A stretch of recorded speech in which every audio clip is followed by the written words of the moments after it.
मंजीत जी, आपका तिरंगा फाउंडेशन में हार्दिक स्वागत है। Thank you Kaushik ji. मंजीत जी, आप सीबीआई की प्रैक्टिस करते हैं, ईडी के केस भी करते हैं। तो आपकी नज़र में जो सीबीआई और ईडी अननेसेसरी जो आजकल लोगों को एक सम्मान देकर बुलाती है, तो क्या सही है? अभी ऑनरेबल सुप्रीम कोर्ट ने एक ऑर्डर में भी कहा है कि वकीलों को सम्मान देकर ईडी नहीं बुलाएगी। तो इसके बारे में आपका क्या कहना है? देखिए, इस बात पे मैं भी एग्री करता हूँ सुप्रीम कोर्ट से, क्योंकि एक हमारा प्रोफेशन ऐसा होता है कि अगर इस चीज़ पे भी अगर ईडी या सीबीआई कोई भी गवर्नमेंट एजेंसी अगर मॉनिटर करने लगेगी या उसको भी बैन कर देगी या बाहर कर देगी, तो कोई भी जो लिटिगेंट है, कोई भी जो आम आदमी है, वो किसी वकील से ओपिनियन लिए बगैर और भी गलत आगे स्टेप ले सकता है। उसको पता ही नहीं होता अपने राइट्स का, अपने कैसे उसको परस्यू करना है अगर उसके ऊपर कोई प्रॉब्लम आई है। तो इस बात पे मैं एग्री करता हूँ कि सुप्रीम कोर्ट बिल्कुल सही कह रहा है, वकीलों को इसके लिए सम्मान करना भी गलत है। मैं तो ये कहता हूँ, हम भी किसी डॉक्टर के पास जाते हैं तो ओपिनियन लेने जाते हैं, तो ये ओपिनियन देना ना देना, अगर गलत देता है वो, तो भी आपका चॉइस है उसके ऊपर कि आप उसको ट्रीटमेंट कराना चाह रहे हो नहीं कराना चाह रहे हो। लेकिन ये नहीं कि उसके बाद उसने कुछ कह दिया, ये कह दिया कि आपने गलत गाइड किया है, तो उसके लिए बिल्कुल मैं एग्री करता हूँ, सुप्रीम कोर्ट से नहीं होना चाहिए। मंजीत जी, क्या ईडी डायरेक्ट एफआईआर कर सकती है? देखिए, सीबीआई और ईडी दोनों में ऐसा है, हर एफआईआर की स्टार्टिंग एक लाइन होती है सोर्स इन्फॉर्मेशन पे।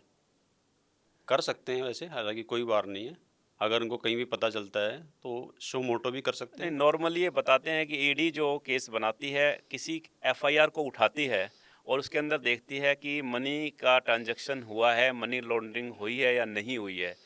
डायरेक्ट ईडी नहीं जाती।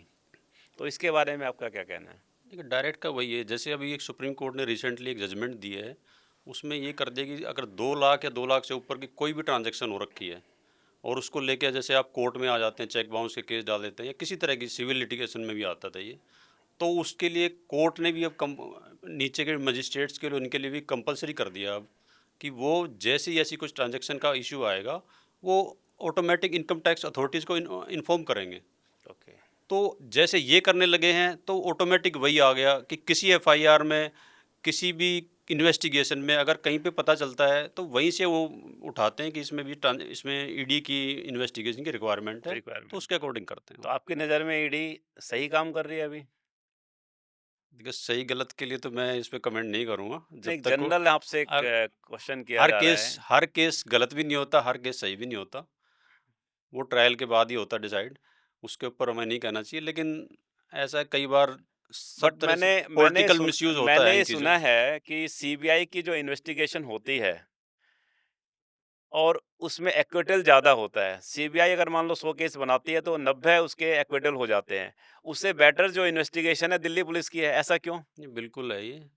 देखिए, सीबीआई का हो, चाहे ईडी की ट्रायल हो, चाहे नॉर्मल दिल्ली पुलिस के या किसी भी उसके एफआईआर हो, प्रोसीजर कोर्ट्स के लिए सेम है। वो सीआरपीसी के अकॉर्डिंग ही होता है या बीएनएसएस के अकॉर्डिंग पर होता है। एक्विटल ज़्यादा क्यों है लेकिन सीबीआई एक्विटल के क्या केसेस है, में? उनके जो इन्वेस्टिगेटिंग ऑफिसर हैं, जो एजेंसी जो हैं, वो भी कहीं से अलग नहीं है, कोई अपने डायरेक्ट नहीं करते। नॉर्मली क्या होता है, वो डेपुटेशन पे इधर से लेके आए, कोई दिल्ली पुलिस से आता है, कोई उधर से आता है, तो ट्रेनिंग का ही वही फ़र्क है।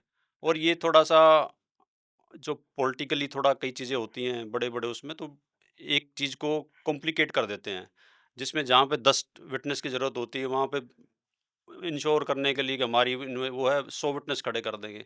वो एक तरह से जो कहते हैं ना देसी उसमें कि खिचड़ी बना दी। तो ओके। ये रीज़न है। बाकी इन्वेस्टिगेशन मैं अब भी मानता हूँ दिल्ली पुलिस की, जैसे अगर मान के चले दिल्ली में ही, तो उससे बेटर कोई इन्वेस्टिगेशन अथॉरिटी नहीं है। मंजीत जी, आपका बहुत-बहुत धन्यवाद। अगले एपिसोड में फिर मिलेंगे नए टॉपिक के साथ। Thank you sir, thank you.